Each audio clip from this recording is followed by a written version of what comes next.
événement historique. Les forces de défense de l'Ukraine ont capturé cette semaine 2 soldats nord-coréens dans la région de Koursk. Ce sont les premiers aigles de Kim Jong, un à avoir été pris vivant depuis qu'ils combattent pour Poutine. En effet, après les combats avec les nôtres, il ne restait plus de vivants et les soldats blessés de la RPDC étaient achevés par les Russes ou leurs compatriotes pour éviter qu'ils ne tombent en captivité. Un Coréen a été capturé par les soldats de la 95e brigade aéroportée et l'autre par les combattants des forces spéciales qui ont montré un extrait vidéo de la capture et de l'évacuation de la zone de combat. Les deux ont été transférés à Kiev. Ils se trouvent maintenant dans le centre de détention provisoire du service de sécurité ukrainien pour témoigner par l'intermédiaire d'un interprète car ils ne connaissent pas d'autre langue que le coréen. L'un d'eux a 25 ans, l'autre 19 ans. C'est-à-dire que nous pouvons supposer quel est l'âge moyen d'au moins les soldats de base de Kim combattant dans la région de Koursk. Pourquoi est-ce un événement important? Parce que les prisonniers sont la même preuve irréfutable que la Corée du Nord est impliquée dans la guerre contre l'Ukraine, ce qui peut être démontré au monde, et aussi exposer les mensonges du Kremlin qui tentent de le cacher. L'un des prisonniers avait une carte d'identité militaire au nom d'un résident de Touva en Russie. Dans la région de Koursk, les soldats ukrainiens ont déjà tué 4000 Nord-Coréens, soit un tiers du contingent venu en Russie. Mais Kim Jong-un ne se soucie pas de ses compatriotes. Et Poutine s'en soucie encore plus. Il lui faut d'urgence reprendre Koursk avant le début des négociations avec Donald Trump,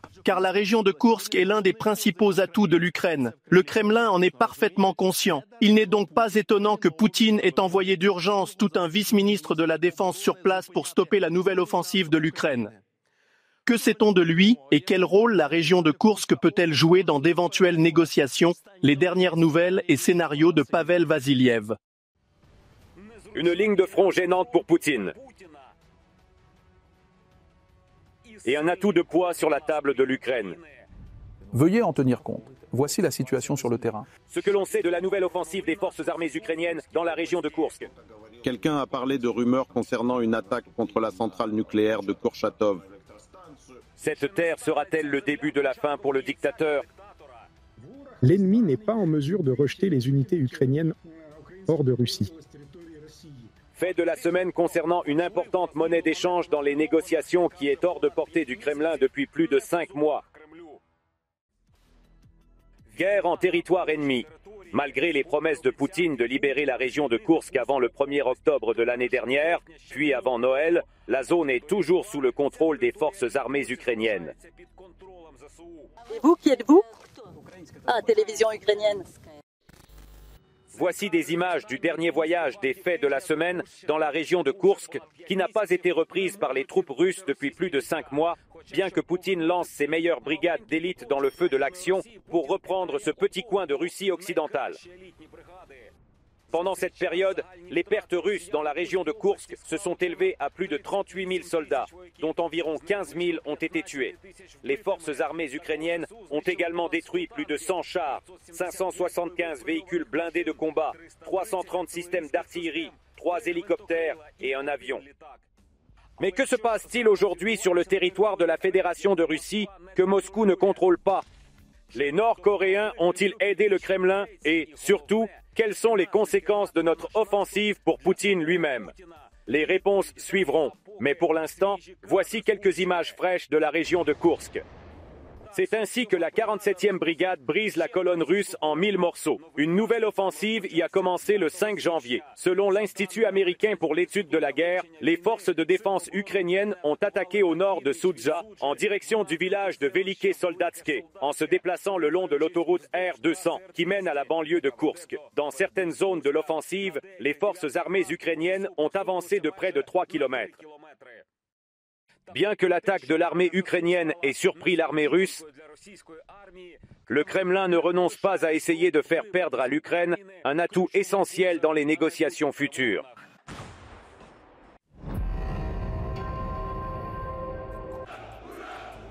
Que la famille, la ville et le pays bien-aimé dorment paisiblement. Ils sont prêts à aller de l'avant.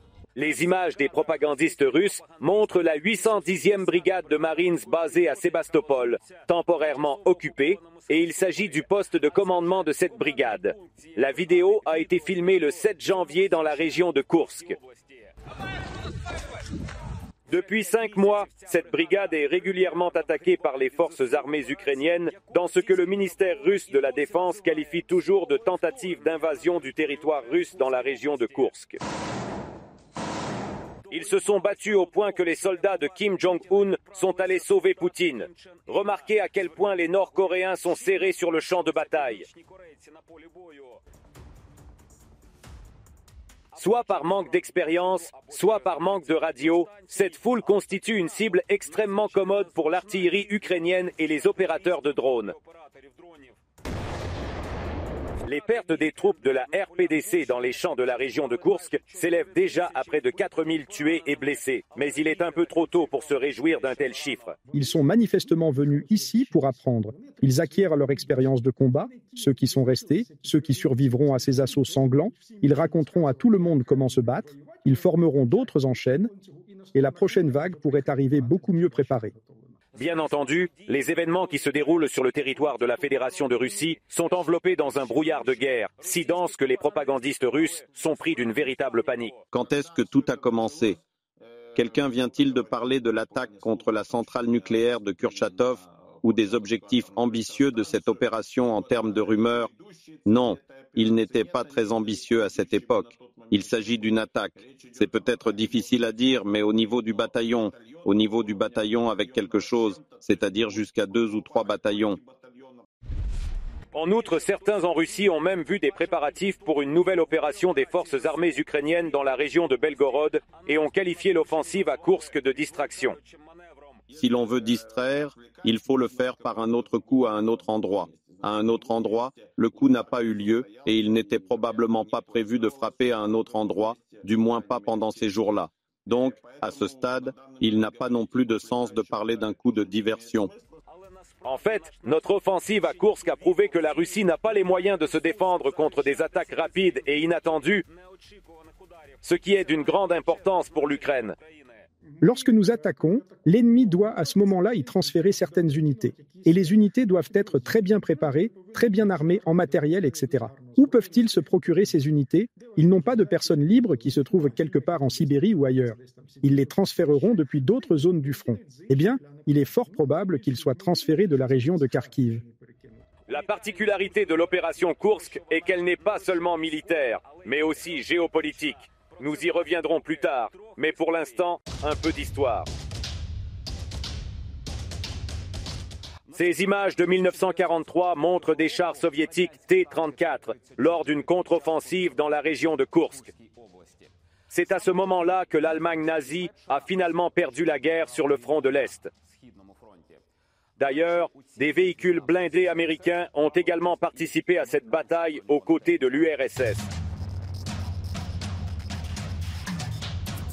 Et c'est déjà une chronique de 2025. C'est un véhicule blindé de transport de troupes ukrainiennes d'origine américaine, Stryker, poursuit les Russes à travers les champs de la région de Koursk.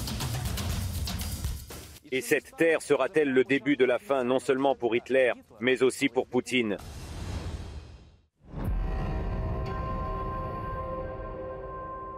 Le 20 janvier, Donald Trump effectuera à nouveau un chemin triomphal du Capitole à la Maison-Blanche. Le futur 47e président a déjà déclaré qu'il se préparait à sa rencontre avec Poutine. D'ailleurs, Poutine est déjà familier avec le style emblématique de Trump.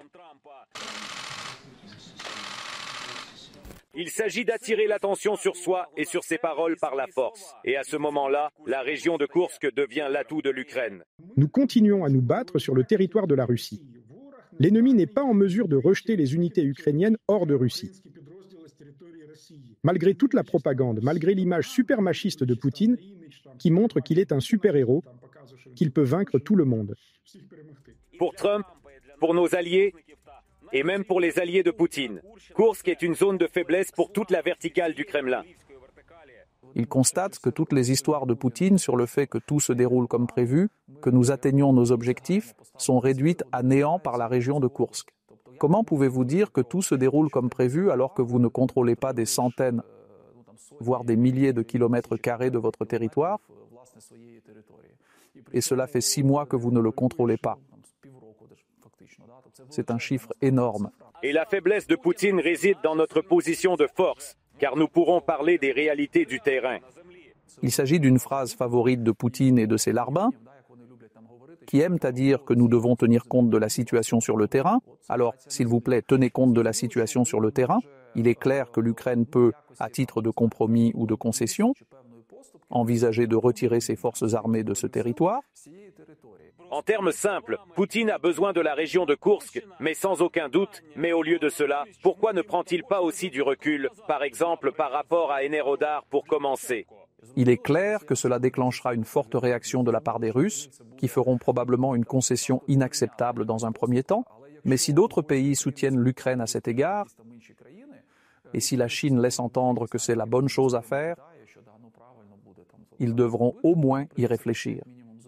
Pour l'instant, une centrale nucléaire me semble être la meilleure option en apparence.